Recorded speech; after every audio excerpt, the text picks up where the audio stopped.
Probably the two things that pop in my head are the booster clubs. We have booster clubs for pretty much every athletic organization, fine arts organizations, so our band, our theater. We don't have it for UIL, but it's really important in supporting those programs. And then the other major thing that we have is our Sanger Education Foundation, which is really important for us. Academically, it provides a lot of instructional support through grants, scholarships, and they help the teachers as well as students that are graduating. How do we strengthen those, get the businesses or communities to buy into that? We have a district liaison, Valerie Foster, who helps go out and provide outreach services for the community with the Sanger Education Foundation, with the booster clubs. Each booster club tends to have a person to help with those things as well.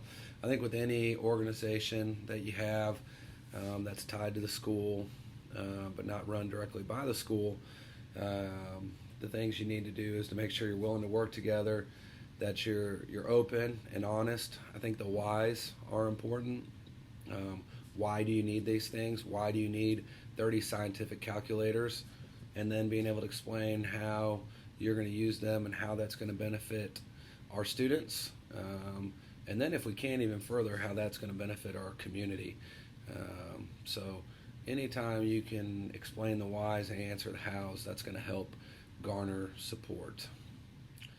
How do I partner with parents and the business community to strengthen the programs at BIS?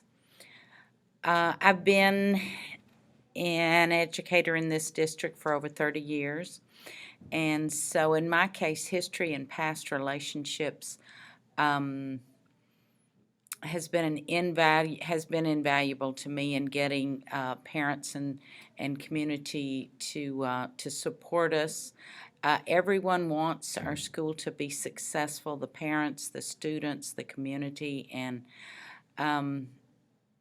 if you just ask them, they're going to help you. And we do a lot of activities where we invite the community to come in. We recently had Camp Love to Read on the day before Valentine's Day, and we had community members to come in and read. We have a strong PTO. We have other activities where every Friday we invite parents to our Rise and Shine, our assembly. I think the more that you have parents into your school, the more they will be aware of what our needs are and how they can help us. And I just think communication and awareness are the most important thing, because the people are out there that want to help us, and we just need to give them an opportunity to do that.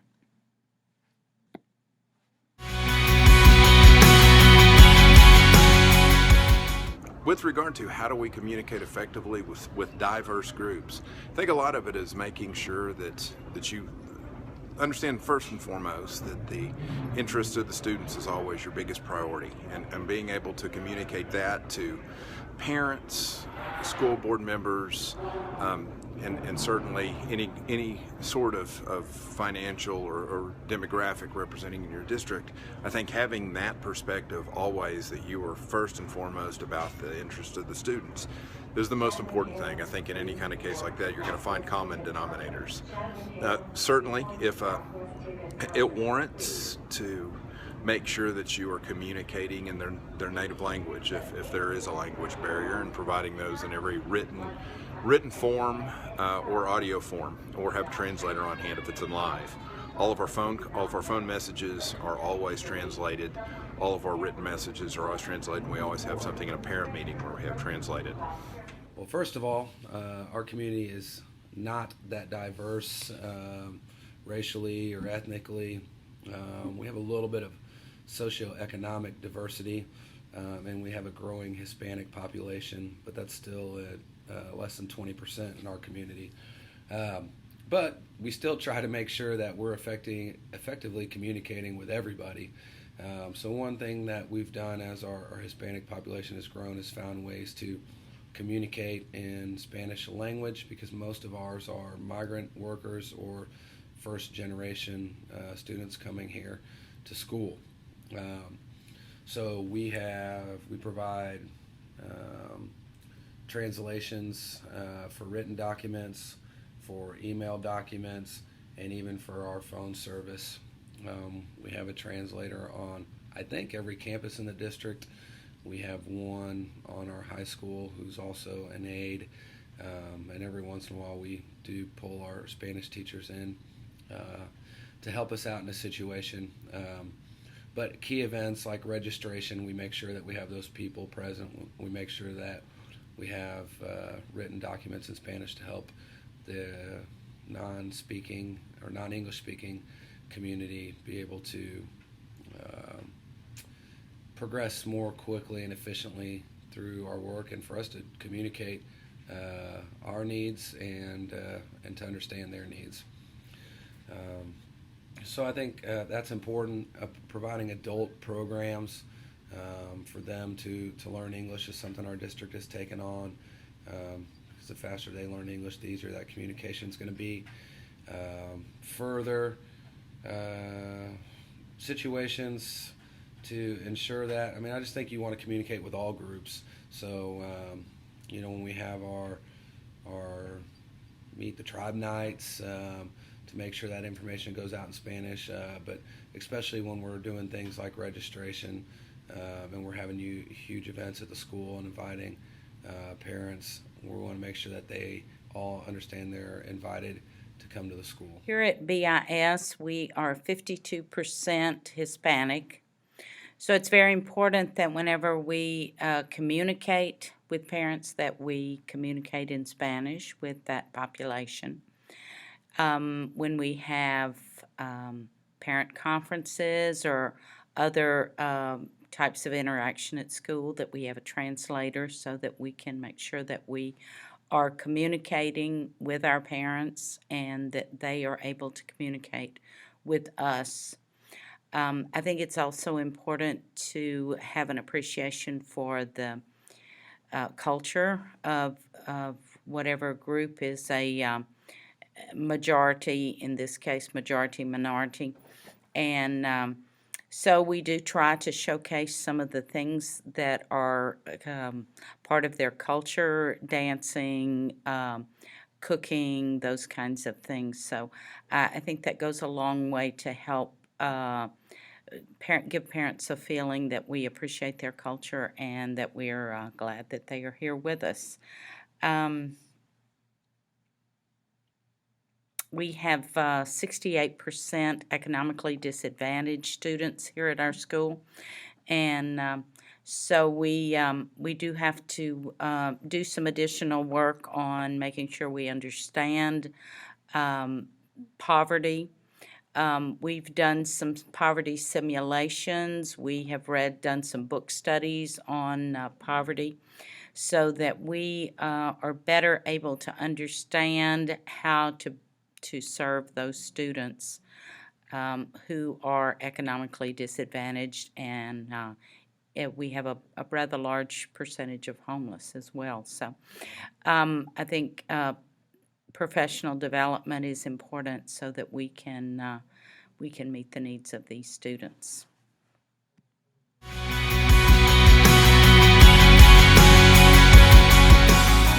Some of the other things that we do in terms of responding to getting support for our district and responding to any sort of social, political, or economic conditions. I think a lot of times the biggest case is just making sure that you involve as many parties as possible, and making sure that you are being very proactive in your communication, knowing what is a immediate short-term decision. That is something that you're going to have to do largely within your administrative team, but having a decision that is a long-term, making sure that you have involved parent representatives, faculty representatives, community representatives, certainly will improve the buy-in of that decision and the effectiveness of that decision. Just the old adage that the more heads are better than one. So certainly when you have a long-term decision that allows that opportunity, being able to share those things and involve multiple different perspectives. Certainly in an economic condition, being able to include multiple perspectives in the budgetary decisions on your campus, making sure you're involving the parents, making sure you're involving your leadership team and faculty representatives, community representatives in that process, certainly takes all the unique perspectives of everybody that are stakeholders. So, and as far as gaining favor, I think, always making sure that your communication is accurate and genuine and sincere. As far as having the favor or getting the support of all the stakeholders in your district, I think that any time that you're consistent in your message, and you're consistently proving that you're going to give an accurate portrayal of events and things on your campus, good and bad, I think certainly will gain your support. And knowing that, I think above all though, knowing that you are always continuously improving, you're conveying a message that you're always looking for ways to improve, get better as a campus, as a professional. In all of your processes. I think as long as that message is conveyed, you're generally going to earn the respect and the support of those within and outside your district and all stakeholders. I think that there are always going to be some issues with schools, some unhappy people, and you just try to be transparent on what your policies are, what the laws are. That means in communication from me to parents, from our teachers to parents, from any staff members to parents or community members.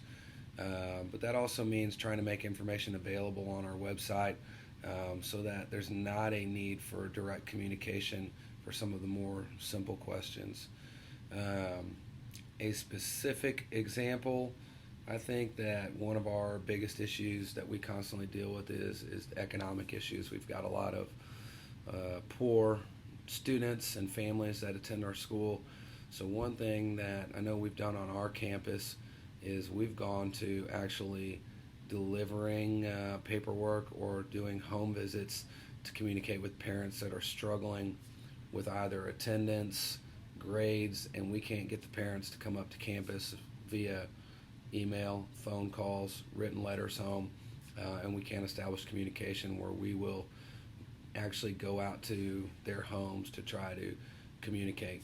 If we know we're never going to go alone, so there's always at least two people, either principal and an AP, two APs, an intern, and if we know it's a Spanish-speaking situation, again, we'll take our translator. So it's something we've done to try to make sure we're doing all of our due diligence, that our parents, or in some cases their grandparents or guardians, are aware of what's going on with their student at school. So that's probably a specific example that I think is an area that we've improved in, but we need to continue to monitor. I hope this helps. I hope everything is fantastic in Bridgeport ISD, and if you need anything else, don't ever hesitate to ask. Thanks. Very recently, our community has suffered some major layoffs at one of our largest local employers, Devon Energy.